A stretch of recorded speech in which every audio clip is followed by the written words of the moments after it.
Broadcasts of HIKI No are made possible by the support of viewers like you. Mahalo. And by HIKI No founding underwriter Bank of Hawaii, investing in Hawaii's future by promoting collaboration, critical thinking, and other 21st century skills through HIKI No. And HMSA, helping Hawaii's youth and their families stay healthy today, tomorrow, and for generations to come. HMSA, trusted for generations. Next on HIKI No, stories from across the island chain. From Maui, students from HP Baldwin High School introduce us to a competitor from the Paralympic Games. From Kauai, students at Waimea Canyon Middle School ask the question, what qualities do you look for in a U.S. president? From Molokai High School, we learn how to throw a Hawaiian fishing net. On Oahu, Kalaheo High School introduces us to an amazing student who is battling a life-threatening illness. Wheeler Middle School students delve into the history of a real-life picture bride. Campbell High School celebrates its 50th anniversary, and students from Sacred Hearts Academy draw inspiration from one of their senior instructors. From Hawaii Island, Waiakea High School highlights the amazing career of swim coach Bill Sakovich. Also from Hawaii Island, this episode of HIKI No comes to you from Konawaena High School, home of the Wildcats. That's next on the nation's first statewide student news network. HIKI No can do.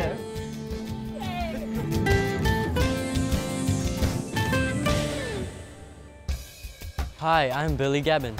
I'm Randy Williams. I'm Justin Uchimura. I'm Amber Alice. And I'm Alex Miyashiro, reporting for Konawaena High School. Today we come to you from the heart of Kailua Kona, where students and visitors alike like to gather for recreational activities. Now, back to Billy Gabbin. I'm here at the Kailua Kona Pier, site of the annual Ironman event. This event consists of a 2.4-mile swim, 112 miles of biking, and a full marathon at 26.2 miles. This is where it all begins and ends for those who are willing to compete against those who are the most determined. Thousands of Big Island residents and students from Konawaena High School volunteer their time to make this a world-class event. Our first story comes from Kalaheo High School on the windward side of Oahu, where we learn about an amazing student whose name happens to be Grace. High school, a time for carefree adolescence. It's a time for parties, friends, mistakes, and triumphs. You never expect it to disappear. Grace Hika is not your average high school student. Sure, she loves surfing, animals, cooking, eating Reese's peanut butter cups, and the color purple. But her adolescence hasn't exactly been carefree. May 9th, 2009, I found out that I had cancer. The doctor told me that I had leukemia. Both of my parents are in the military. None of them ever left through my whole treatment because, I could have died and they wanted to be here for me. Now you're going to make me cry again. Grace had to undergo various medical procedures to help clear her body of the cancer. The chemo, depressed my immune system, so I'd get sick really, really easy. Grace's suppressed immune system was unable to fight off many diseases, resulting in her contraction of the swine flu. First thing that happened was I got a back abscess from the lumbar punctures they gave me. They had to, give me surgery and flush out my whole back to clean my spine. I was in a coma for a month. Not only did Grace's body go through hardships, but her heart and mind did too. I didn't know what was going on when I was in a coma. I was on that life support machine. The doctor was like, oh, you're about to die, telling my parents that. And they're calling their family from out of state and everybody's flying in. Due to her chemotherapy, Grace's weakened immune system struck again. She caught the stomach flu and had to go on a specific type of medication to clear it, but it had disastrous side effects. Over a couple more months, my hearing got worse and worse and worse. I started feeling like I was going deaf, and I told the doctors, and they were like, oh, no, you're fine. And I'm like, okay. With the help of her family and the support of Tripler Hospital staff, Grace conquered her cancer. With that, she could get the surgery that would ultimately help her hear again. Talked to my doctors, and we're like, oh, you could get an implant. And I was like, oh, cool, those things help you hear. Her happy outlook on life is what saved her, and life finally started turning around.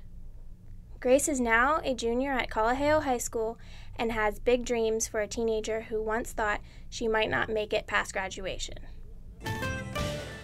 We're We're back in Kailua Kona on the island of Hawaii, about 15 miles from our school, Konawaena High. In addition to the Ironman, the annual Liliuokalani canoe races and the International Billfish Tournament are held here at the Kailua Kona Pier. In 1966, an 809-pound blue marlin was caught, setting the record for the biggest fish ever caught in billfish tournament history. The Liliuokalani canoe race is the world's largest long-distance outrigger canoe race. The race begins in Kona and ends at Honolulu. From Kona, we take you to Waimea Canyon Middle School on Kauai, where student voices respond to the question, if you could vote, what qualities would you look for in a U.S. president? In a president, I would look for somebody who is nice, does the right thing, and makes the right choices. In a president, I would look for somebody who is fair and can listen to both political parties. Someone who can listen to the people and boost our economy. I would look for someone who can reduce taxes because people are having a hard time paying bills and enjoying life because they can't travel or buy things due to not enough money. It's someone that would take care of the economy and listen to the people that have hard problems to take care of and to stop crimes. If you would like to comment on this story or anything you see on HIKI, join the discussion at facebook.com/HIKI, or send us a tweet at twitter.com/HIKI, We're here at Kamakahonu Beach right next to Kailua Kona Pier. People enjoy recreational activities such as paddleboarding, snorkeling, skin diving, and fishing. I've come here before with my Konawaena teammates to enjoy an outrigger race and enjoy a nice workout here. We take you now to HP Baldwin High School on Maui to meet a math teacher who competed in the Paralympic Games in Beijing. All right, I'm gonna serve to you, Derek. You ready? I personally believe that each one of us have a purpose in life. And when I was playing wheelchair tennis competitively, I knew that that was my purpose of where I was supposed to be. I became injured in 1991 after riding an ATV four-wheeler. I've been injured 21 years, and I was 25 when I got injured. So I have actually been injured almost as long as I was walking. It was really, really difficult to deal with the transition and to accept being in a wheelchair. To be honest, the day after my accident, I never thought I was not going to be able to walk again. I worked on walking with my braces for 3 years before I finally realized that I can get around and be much more independent in my wheelchair. I actually started playing tennis after my injury. I was watching the US Open on TV, and so I was all excited to go out and check it out. To be selected to be on the US team for the Paralympics was quite a challenge. You had to travel a lot, you had to go to a lot of tournaments, and you had to get your ranking to a certain level. And I was one of 2 women that represented the United States of America. I went in 17th in the world, and I came out in the top 8 in the quarterfinals. So that was a pretty exciting grand finale of my tennis career professionally. Mayor Arakawa actually dedicated a day to me, and it was called Beth Arnault Day because of my success in wheelchair tennis. It's part of my identity, and to be honest, I can't even imagine walking. It's part of who I am. We're back in Kailua Kona at the Ahu'ena Heiau. This religious temple served King Kamehameha the Great when he returned to Hawaii back in 1812. He worshipped at this site from 1813 to his death in 1819. The heiau was recently damaged from the March 11 tsunami in Japan and is being rebuilt. Our next story takes us to the other side of Hawaii Island, as students from Waiakea High School introduce us to another inspirational coach. From local high school meets to the Olympics, competitive swimmers need a few essentials to stay afloat: hard work, determination, and a coach that can motivate them to achieve more than they think they can on their own. Personally, I think swimming is a sport that it's an individual sport. You make it what it is. Coach Bill Sakovich knows about training Olympic swimmers. His son, competed for Guam in the 1988 Olympics in Seoul, South Korea. Global competition is nothing new for Sakovic. He's been coaching youth swimmers around the world for over 30 years. Went overseas to Indonesia and Morocco, came back here and worked training programs, and then got a job in Micronesia, where I spent 31 years and returned here to Hilo. One of his regular stops is the Southern Pacific island of Saipan. My wife, Jean, and I had coached swimming in Saipan. We started a club, and it continues on today, and that's one of the reasons I go back every year. Things are running smoothly now, but at the beginning, the waters were rough for Coach Bill and his new students. But as far as coaching, we really didn't know that much. And to start a program without a pool in Saipan was a real challenge. Finally, several years later, a pool was built and we were okay. Challenges like these are minor ripples when Coach Bill reflects on the impact he's had on his students. One of the best feelings that I get is former swimmers who come back to you and say, I really learned a lot because of my swimming. While coaching may be considered a job to some, for Sakovic, it is his lifelong passion, one he's not ready to retire from just yet. At some point, yes, but I'm having too much fun. From Waiakea High School, for HIKI No, this is Jana Jobs. Now we travel to the Halihali Bay, less than a mile south of the Kailua Kona Pier. I'm standing in front of the Birds of Paradise mural painted by the students at Konawaena High School, under the direction of artist and teacher Michelle Obregon. Other community murals painted by students and volunteers is the Honua mural, also located at the Halihali Bay, and the decorative paintings at the Kailua Kona Pier. Next, we check in with Waimea Canyon Middle School for more student voices responding to the question, if you could vote, what qualities would you look for in a U.S. president? If I could vote for a president, I would want somebody responsible and able to communicate with others. For example, getting along with others in a community and being responsible and organized. Also, I would want somebody with good passion towards other people.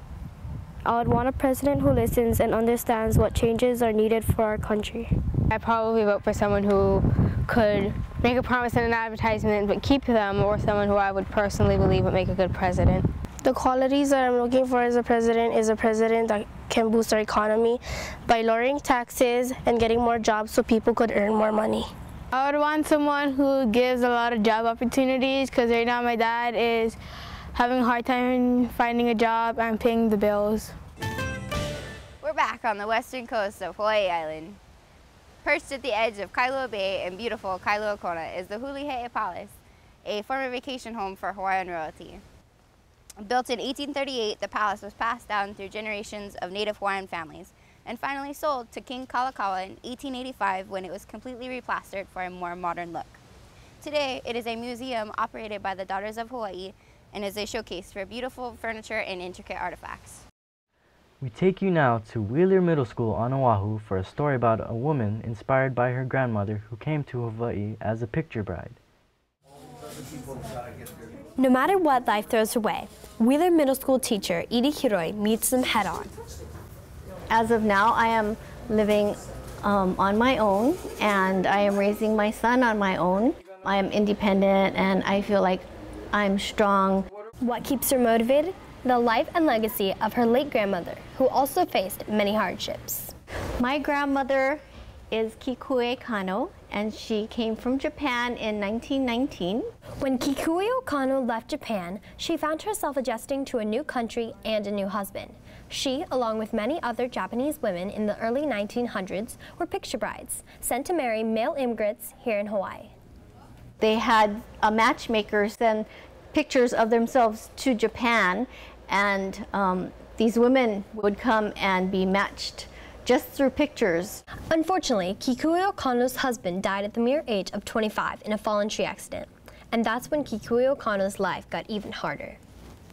Because she was not able to speak English and only Japanese, it was hard for her to go out on her own and do things on her own. Yet, with hard work and determination, Kikuyo Kano persevered and raised her children and grandchildren to be just as strong.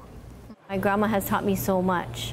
about family and how important it is to be there for one another. It's an important life lesson that Edie Hiroi now passes down to both her son and her students. I'm Thor Jean from Wheeler Middle School for HIKI No. We're back in Kailua Kona on Hawaii Island. On March 11, 2011, our friends in Japan witnessed a tragic tsunami, resulting in over 15,000 confirmed deaths. Luckily, no one on the Big Island was hurt, but right behind me, the Kona Pier and surrounding coastal areas were severely damaged. Sidewalks were ripped apart, canoes were severed in half, and barriers were moved around. The tsunami was a reminder to all Hawaiian residents that our coastal regions can change in a moment's notice. We travel now to the Kaimuki district of Oahu, where students from Sacred Hearts Academy introduce us to the one and only Sister Louise. Sister Julie Louise Thevenon's commitment to Sacred Hearts Academy began in 1922 when there were 85 boarders. I was 3.5 years old when I came to boarding school. In those days we had no junior Ks, nothing but first grade, kindergarten maybe. I think I was just dragging along with the pre-perma class. I want to be a sister. I know I can't because they come that way already made. I thought they just came that way. You know, it was something that came in a package. And God put that little seed in my heart right down there. She wanted to be just like the sisters. The sisters, you know, were very kind. I tell you, that is what has rested with me all of my life. They were strict. You had rules, you had to keep them. But there was a goodness and kindness, especially many of these elderly sisters, you know. They were really examples and models of what somebody good is. You know, one would take care of the whole yard all the time, and weeding, but going around with a rosary in her hand and a hose in the other, watering the plants, you know. We had mango trees in the yard up by the grotto, and one girl would be up in the tree, and sisters minding the yard. Helen, what are you doing up in that tree? Oh, I'm watching it so the girls don't hit the mangoes down. She began teaching in 1940 and retired in 2001, having taught every subject and starting the Girl Scouts and sports programs. Although retired, Sister continues to adhere to the principle of prayer and work, orare et laborare. The spirit of Ohana is what I think holds a school together, and that comes from love and sacrifice and something that's taught to you by our motto, the school motto, orare et laborare. And that's given with a great deal of love and spirituality. And that's important for your lives, that you have spiritual basis. Work after. Pray first. Reporting from Sacred Hearts Academy, this is Jill Baxter for HIKI No.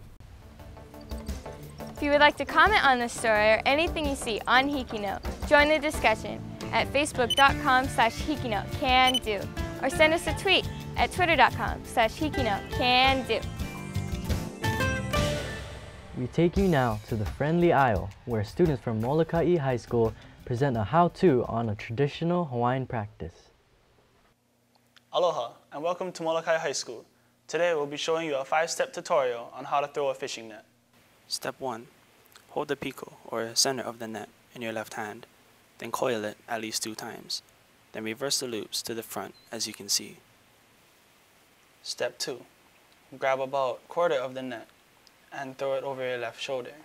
Most importantly, is to throw it under your left arm and then over your shoulder. Step 3. Keep pulling the dangling lead over your right knee till you get at least half the net.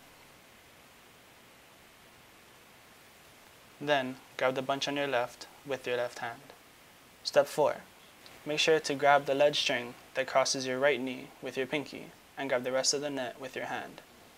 When you throw, you must throw using your hips, extending your arm and letting go your pinky last, and then you should have a perfect opening. From Molokai High School, thank you for watching. Mahalo. We're back in Kailua Kona. Just north of the pier is the old airport, locally known as Old A's. I'm standing in front of the new skateboard park recently constructed here at Old A's. We want to give a big mahalo to the Kona Skate Park Association for the vision and fortitude in making this amazing skateboard park happen for the youth of West Hawaii. Skateboarders from Konawaena High School are anxious to break in the new bowl.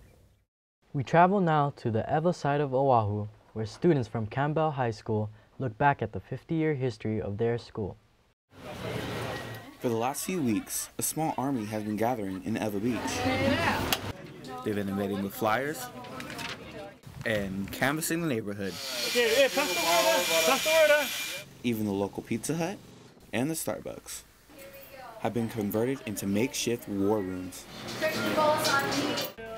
But just who are these dedicated soldiers? And what is their mission? James Campbell High School 50th anniversary golden celebration. James Campbell was an Irish immigrant who became a successful business entrepreneur in Hawaii.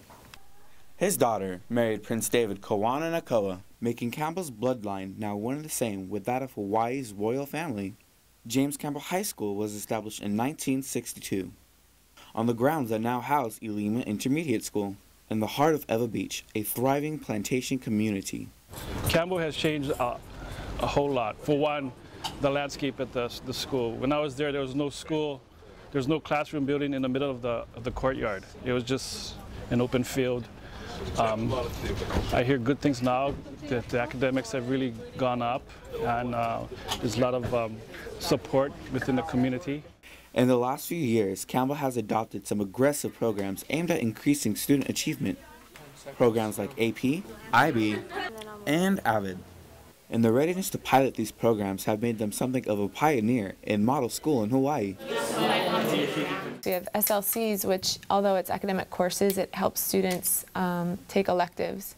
And so they're able to take classes associated with their interests, what they want to pursue, and their hobbies. These small learning communities allow students to take advanced classes for career skills in technology and business. But even with all these changes, alumni of every era agree they wouldn't have changed a thing about their experience. I don't think.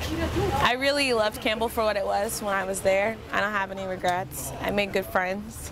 It was part of good things, and it set me on a good path for what I would do later. You know, if I could go back 50 years and change, I'm not sure if I'd want to change anything, you know. Really proud to be a part of this and say that I'm an alumni of Campbell High School. And as they plan a celebration of the school and community they love so much, they hope to create an experience you won't soon forget either. To let Nolan now talk about entertainment. I just want people to have fun and to enjoy the music that they're going to hear and to appreciate that all that talent came and was produced from Campbell High School. The 50th anniversary celebration will be a great opportunity to celebrate the future of this 21st century school while taking a nostalgic look back at the community of students that it has served over the years. For HIKI, I'm Roberto Rodriguez. That's our show for today. We hope you enjoyed stories from Hawaii Island as well as other stories from HIKI students across the chain. This is Alex Miyashiro for HIKI. Can do!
Broadcasts of HIKI are made possible by the support of viewers like you. Mahalo. And by HIKI Founding Underwriter Bank of Hawaii, investing in Hawaii's future by promoting collaboration, critical thinking, and other 21st century skills through HIKI. And HMSA, helping Hawaii's youth and their families stay healthy today, tomorrow, and for generations to come. HMSA, trusted for generations.